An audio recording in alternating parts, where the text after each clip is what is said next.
5월을 계절의 여왕이라고 이렇게 이야기를 합니다. 날씨도 좋고 또 산에 들에 아름다운 꽃들이 활짝 피기 때문이죠. 특별히 5월을 계절의 여왕이라고 하는 이유 중에 하나는 5월에는 좋은 날들이 많습니다. 오늘도 우리가 어린이 주일로 그렇게 지키는데요. 또 다음 주일은 어버이 주일입니다. 또 5월 달에 보면 여러분 가정의 날이 있고요. 부부의 날이 있습니다. 또 스승의 날, 또 성년의 날, 그 외에도 정말 5월 달이 가장 많은 기념일, 좋은 날들이 많이 있죠. 특별히 가정과 관련된 그런 날들이 많이 있어서 5월은 더 기쁘고 좋은 달입니다. 그래서 5월 한 달 우리 가정과 관련된 말씀들을 그렇게 전하도록 하겠습니다. 오늘은 어린이 주일인데요. 여러분, 어린이는 하나님이 우리에게 주신 너무나 귀한 선물이고 보석입니다. 우리 아이들은 미래의 소망이죠. 우리 교회도 여러분, 우리 아이들, 다음 세대들이 우리 교회의 소망이고 여러분 미래인 줄로 믿습니다. 우리 다시 한번 어린이 주일을 맞이하면서 우리가 어떻게 우리에게 맡겨주신, 선물로 주신 우리 아이들, 또 자녀들, 다음 세대들을 어떻게 돌보고 또 섬겨야 할지를 다짐하고 생각하는 여러분 귀한 시간들이 될 수 있기를 축복합니다. 제가 돌예배를 가거나 또는 이렇게 출산했을 때 가서 예배를 드리러 가면 그 부모님들에게 꼭 드리는 그러한 권고 말씀이 있습니다. 그것이 뭐냐면, 여러분, 우리가 언젠가는 다 하나님 앞에 설 날이 있는데 그때 하나님께서 우리 부모들에게 뭔가를 물어보신다는 거예요. 뭘 물어볼까요? 하나님이 내게 주신 그 선물, 자녀를 어떻게 키웠니? 어떻게 돌봤니? 어떻게 양육했는지를 분명히 물으신다는 거예요. 여러분, 그때 뭐라고 대답하시겠습니까? 예, 저는 내 욕심으로 또 내 만족으로 키운 게 아니라 하나님 말씀으로 키웠습니다. 하나님 사랑으로 키웠습니다. 기도로 키웠습니다. 그래서 주님의 몸된 교회와 하나님 나라를 위한 귀한 일꾼으로 키웠습니다. 여러분, 이렇게 고백할 수 있는 저와 여러분이 다 되시기를 축복합니다. 어린이 주일은요, 미국 교회에서부터 시작이 되었습니다. 1856년 미국의 유니버설리스트 제힐교회라는 곳에서 네오날드 목사님께서 최초로 어린이 주일을 제정했습니다. 여러분, 1856년이면 우리나라에는 아직 어린이라는 말도 없을 때였습니다. 그런데 그 이후에 이제 어린이 주일이 점점 사람들에게 관심을 갖게 되었고요. 우리나라에서는 우리가 아는 것처럼 방정환 선생님이 몇몇 사람들과 함께 색동이라는 것을 조직하면서 활동을 하죠. 그래서 그 이후에 어린이에 대한 중요성을 알게 됩니다. 그래서 1946년에 우리나라는 처음으로 어린이날이 제정되고 이와 더불어서 어린이 주일도 교회에서 지키게 되었습니다. 여러분, 어린이 헌장이라는 것이 있습니다. 혹시 들어보셨는가 모르겠는데, 대한민국 어린이 헌장, 그러니까 대한민국의 아이들은, 어린이는 이렇게 키워야 된다라는 지침입니다. 오늘 어린이 주일이니까 제가 한번 읽어드리겠습니다. 11개의 조항이 있는데요. 한번 들어보세요. 어린이는 건전하게 태어나 따뜻한 가정에서 사랑 속에서 자라야 한다. 어린이는 고른 영양을 섭취하고 질병의 예방과 치료를 받으며 맑고 깨끗한 환경에서 자라야 한다. 어린이는 좋은 교육시설에서 개인의 능력과 소질에 따라 교육을 받아야 한다. 어린이는 빛나는 우리 문화를 이어받아 새롭게 창조되고 널리 퍼져나가는 힘을 길러야 한다. 어린이는 즐겁고 유익한 놀이, 오락을 위한 시설과 공간을 제공받아야 한다. 어린이는 예절과 질서를 지키며 한결애로서 서로 돕고 서로를 이기며 책임을 다하는 민주시민으로 자라야 한다. 어린이는 자연과 예술을 사랑하고 과학을 탐구하는 마음과 태도를 길러야 한다. 어린이는 해로운 사회 환경과 위험으로부터 먼저 보호되어야 한다. 어린이는 학대받거나 버림을 당해서는 안 되고 나쁜 일과 힘겨운 노동에 이용되지 말아야 한다.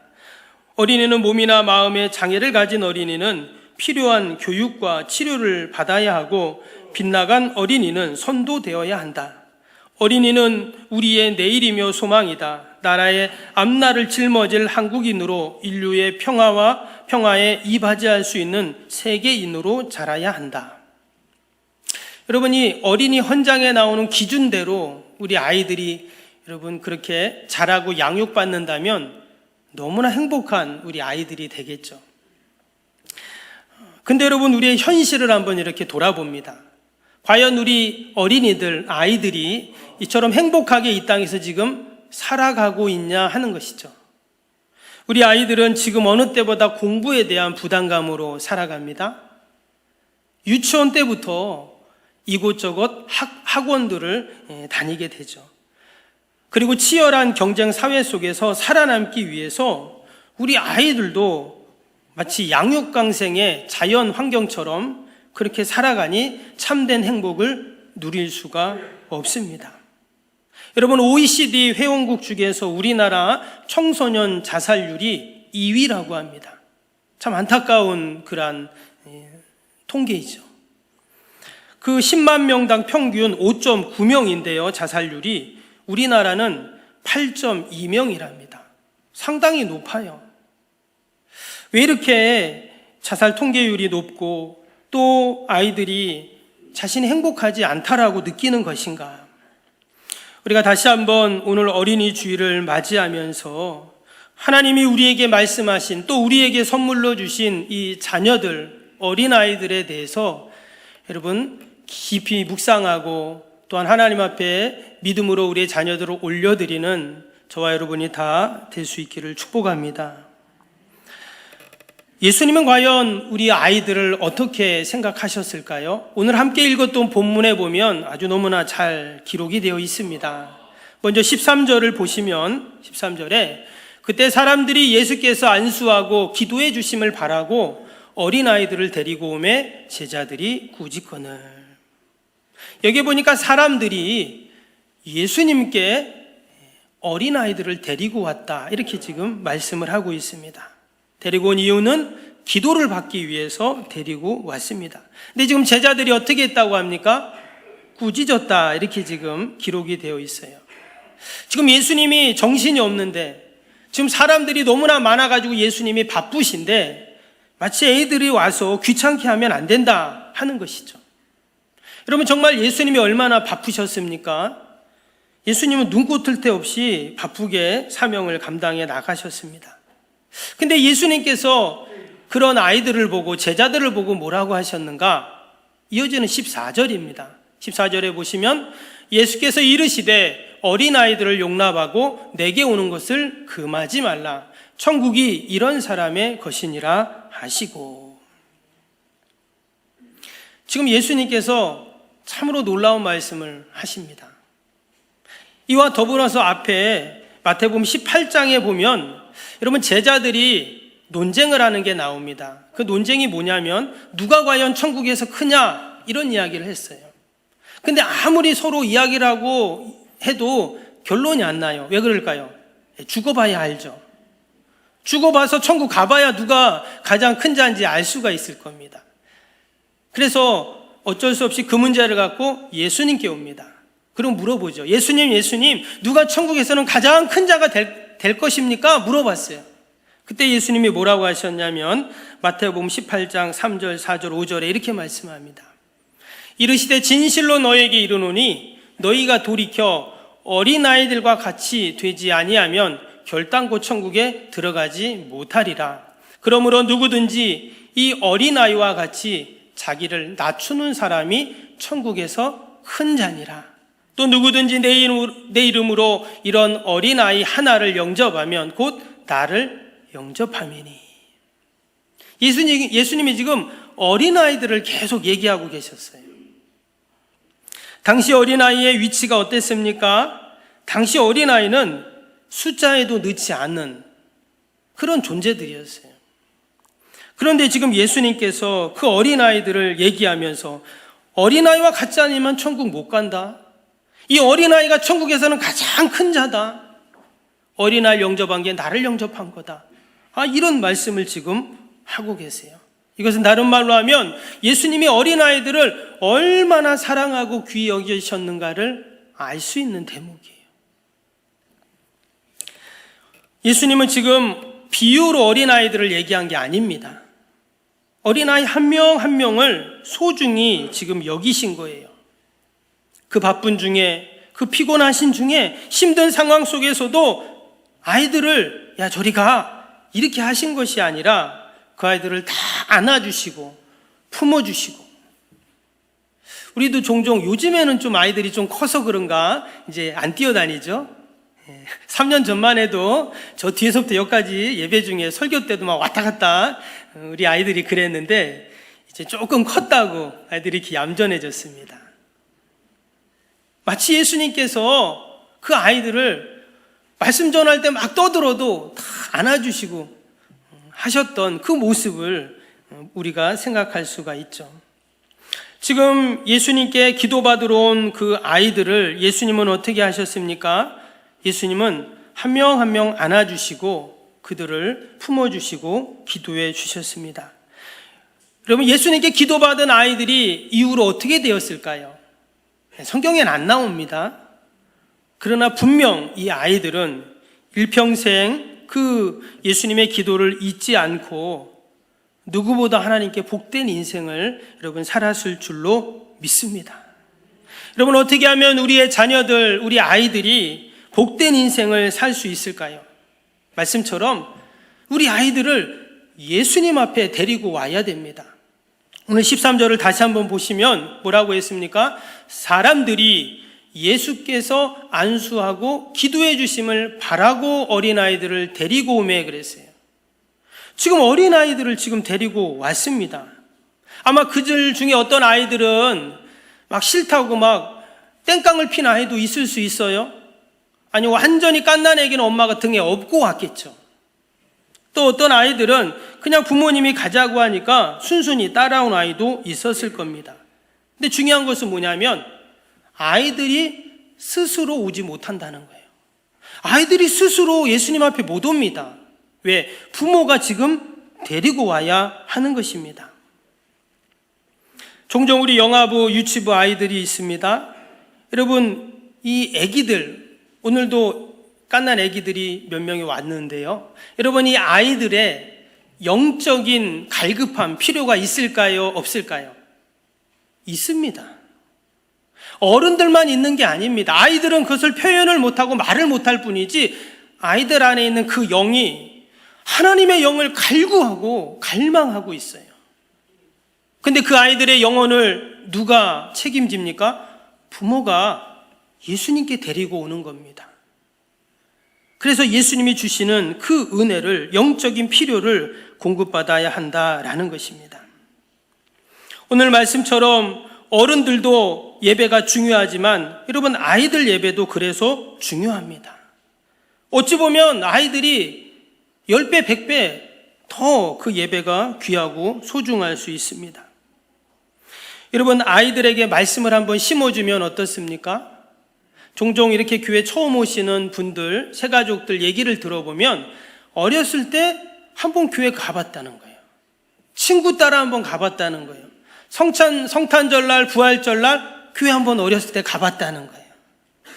여러분, 그 한번 가본 게 아무것도 아닌 것 같지만 결국 그것이 그분 안에 영적인 자양분이 되어서 때가 되면 다시금 주님 앞에 여러분 나오게 되었는 줄로 믿습니다. 어떻게 하면 우리의 자녀들이 잘 되고 복될까? 이게 모든 우리 부모의 마음입니다. 어떻게 하면 자녀들이 복될까? 바로 주님께 나와야 합니다. 주님을 만나야 하고, 그래서 그들의 삶의 동기가 예수 그리스도의 사랑으로 바뀌고, 삶의 목적이 하나님을 기쁘시게 하는 것으로 바뀌고, 그들의 인생관이 세상의 가치관이 아닌 하나님 나라의 가치관으로 변할 때 여러분 진정 복된 삶이 될 줄로 믿습니다. 그러기 위해서 하나님 앞에 나와야 합니다. 성전에 나와야 하고 말씀 앞에 나올 때 여러분 그것이 가능합니다.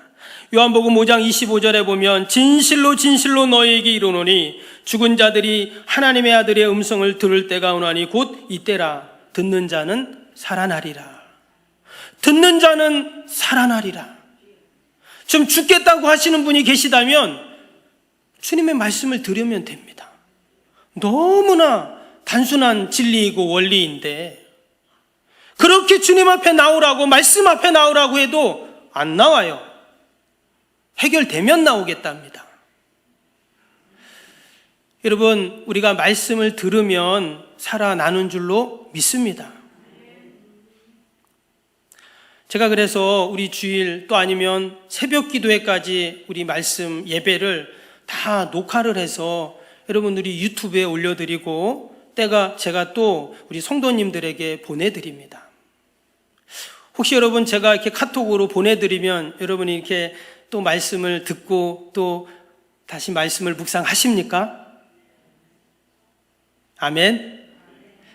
목사님 뭐 이렇게 자꾸 보내셔. 이렇게 하지 마시고 우리가 계속 말씀을 가까이 하고 또 말씀을 듣고 말씀을 묵상할 때 여러분 살아나는 그런 역사가 분명히 있을 줄로 믿습니다. 제가 전임 전도사 때요. 그러니까 지금 벌써 20년도 넘었습니다. 그때 제가 사역했던 교회가 있는데 그때 이렇게 좀 친분이 있었던 집사님이 계세요. 교회 관리 집사님이세요. 그 집사님이 심심하면 한 번씩 전화를 하십니다. 지금도 관리 집사를 하세요. 20년이 넘으셔서. 그래서 그분이 원로 관리 집사세요. 재밌죠? 근데 그 집사님이 어떻게 아셨는지 저희 교회 홈페이지를 아시고 유튜브를 아셔서 자기가 그 말씀을 이렇게 이제 산에 올라가서 운동을 하시는데 그렇게 운동을 하면서 핸드폰을 켜놓고 말씀을 들으면 너무 좋다는, 그러면서 저한테 고맙다고 전화를 하신 거예요. 저는 그분 잊어버리고 이제 뭐 오래된 일이니까. 제가 이 말씀 왜 드리냐면 여러분 우리가 늘 말씀을 가까이 할 때 말씀 앞에 있을 때 여러분 반드시 살아나는 역사가 있을 줄로 믿습니다. 또한 우리의 자녀들 위해서 우리가 기도할 때요, 우리의 자녀들이 기도의 사람이 됩니다. 오늘 말씀을 보면 지금 이 부모님들이요, 자녀들을 예수님께 데리고 올 때 왜 데리고 왔냐? 예수님께 기도받기 위해 지금 데리고 왔다. 지금 이렇게 나옵니다. 그렇다면 여러분 이 부모들은 어떤 부모일까요? 기도하는 부모들이죠. 기도의 능력을 아는 부모들이에요. 기도의 그 원리를 아는 부모님들이다라는 것입니다. 여러분, 내가 기도해서 아무런 하나님 응답도 없어라는 분이 자녀를 예수님께 기도받으러 데리고 오지 않는 것이죠. 여러분, 믿음이 없으면 절대 기도하지 않습니다. 여러분, 기도의 능력을 믿을 수 없는데 어떻게 기도합니까? 그래서 기도를 거룩한 노동이다 이렇게 말해요. 여러분, 노동이라는 것은 얼마나 힘이 듭니까? 그래서 때로는 이 기도라는 게 참 힘들 때가 있어요. 근데 또 다른 한편으로 기도를 영혼의 호흡이라고 하잖아요. 그런 측면으로 보면 기도는 너무 쉽습니다. 여러분 혹시 내가 숨 쉬는 게 힘든 분 계세요? 그런 분은 지금 심각한 겁니다. 근데 우리가 숨 쉬는 건 너무 자연스럽잖아요. 내가 지금 1분 동안 한 10분, 10번 정도 숨을 쉴까? 15번 숨을 쉴까? 이렇게 숨 쉬는 사람 아무도 없어요. 왜? 숨 쉬는 건 의식하지 않아도 자연스럽게 되는 행위이기 때문입니다. 근데 우리의 영혼의 호흡, 기도가 그렇다는 거예요. 여러분, 기도가 자연스러워야 합니다.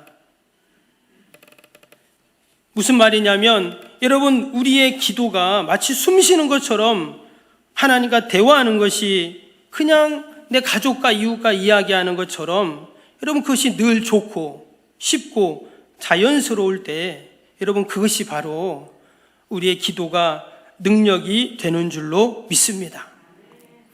우리가 아무리 친해도 며칠 말을 안 하고 일주일 말 안 하고 한 달, 1년, 2년 말 안 해봐요. 서먹서먹해집니다. 우리가 하나님과 서먹서먹해지면 여러분 큰일 납니다. 하나님과 늘 풍성한 교제가 있어야 돼요. 우리는 하나님의 자녀이기 때문에 하나님의 관계는 없어지지 않습니다. 그러나 하나님의 교제는 서서히 단절이 되죠. 하나님과의 교제를 통해서 하나님이 우리에게 주시고자 하는 그 풍성함을 경험할 수 없다는 것입니다. 그래서 성경에서는 뭐라고 말했습니까? 항상 기도하라, 쉬지 말고 기도하라, 범사에 기도하라, 이렇게 말씀하셨어요. 이것은 우리를 힘들게 하려고 하신 말씀이 아니라 날마다 우리가 풍성한 삶을 여러분 살게 하기 위한 우리 하나님의 사랑의 권면인 줄로 믿습니다. 기도 외에는 이런 종류가 날 수 없다고 하셨어요. 여러분, 기도 말고 다른 것으로 문제를 해결하려고 한다면 해결할 수 없습니다. 특별히 우리 하나님의 택한 백성들, 주님의 자녀들, 우리 사명자들은 결국은 기도로 승부를 보는 겁니다. 기도할 때 홍해가 갈라지고, 기도할 때 오병이어 역사가 일어나고, 기도할 때 죽은 나사로가 살아나고, 예수님은 공생애를 시작하면서 기도하셨어요. 마지막 십자가에서 운명하시기 전에 기도하셨습니다. 다 기도해요. 그리스도인에게 기도를 뺀다면 아무런 능력도 기대할 수가 없습니다.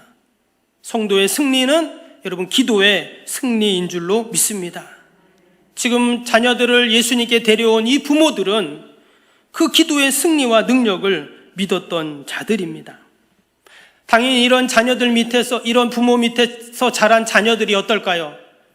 기도의 능력을 경험하게 되는 것이죠. 이 아이들은 어렸을 때 예수님께 안수기도 받은 것을 평생 잊지 못할 것입니다. 요즘에 봄이 되니까 다들 우리 농사 짓는 분들이 바쁘십니다. 그죠? 모두 심어야 되고 뭐 해야 되는데, 저는 그냥 씨앗을 심고 모종을 심으면 그냥 다 자라나 보다 이렇게 생각을 했는데, 봤더니 비료를 뿌리시더라고요. 상당히 많이 뿌리더라고요. 그걸 보면서 아, 비료를 뿌려서 저렇게 잘 자라는구나, 저는 그때 알았습니다. 근데 여러분, 우리 자녀들에게도 우리가 물만 주면 안 되죠. 비료를 뿌려줘야 됩니다. 여러분, 그 비료가 뭘까요? 여러분, 영적인 비료가 바로 여러분 기도인 줄로 믿습니다. 밭에 비료를 뿌려야 그것이 잘 자라고 열매가 풍성하고 하는 것처럼, 우리 아이들이 잘 되기 위해서 영적인 비료인 우리가 기도를 하면 그 기도가 우리 자녀들의 울타리가 되고, 그 기도가 우리 자녀들의 자양분이 되고, 그 기도가 우리 자녀들이 어떤 세상 풍파, 병충해로부터도 다 지켜주는 여러분 그러한 능력이 될 줄로 믿습니다. 마지막으로 우리의 자녀들에게 우리는 천국을 소유하게 해야 합니다. 오늘 14절 다시 보시면 14절에 예수께서 이르시되 어린아이들을 용납하고 내게 오는 것을 금지하지 말라, 천국이 이런 사람의 것이니라 하시고, 지금 예수님이 제자들에게, 지금 제자들이 막 사람들을 꾸짖었잖아요. 예수님이 지금 그렇게 하지 마라 이렇게 말씀하시면서 이어지는 말씀에 아이들을 얼마나 사랑하셨는지, 천국이 바로 이 애들과 같은 것이다 이렇게 지금 말씀을 하셨습니다. 여러분, 세상에서 가장 복된 사람은 어떤 사람일까요? 천국을 소유한 사람이에요. 여러분, 세상의 모든 내가 부귀영화를 다 누리고 그래도 천국이 없다면 이 사람은 복받은 사람 아닙니다. 세상의 지위가 아무리 높아도 착하고 선하고 정직하고 성실해서 사람들에게 칭송을 받아도 천국에 못 들어가면 그 사람은 불행한 사람입니다. 잠시 잠깐 이 땅에서 복을 누릴 수는 있겠지만 영생 복락을 누리지는 못하는 것이죠. 그래서 가장 귀한 믿음은 어떤 믿음인가? 여러분, 천국을 소유하는 그러한 믿음인 줄로 믿습니다. 그래서 성경에서 천국은 가장 좋은 금은 보화로 그렇게 표현을 했습니다. 여러분, 천국이 얼마나 좋은 곳이면 여러분 천국 한번 가면 안 옵니다. 여러분, 천국 갔다 오신 분 계세요? 너무 좋으니까 천국 가면 안 오는 거예요. 그러면 지옥 가면 오냐? 지옥 가면 오고 싶어도 못 옵니다. 목사님이 무슨 말장난을 하시나 이렇게 생각할 수도 있는데, 여러분, 천국은 너무나 좋은 것이죠.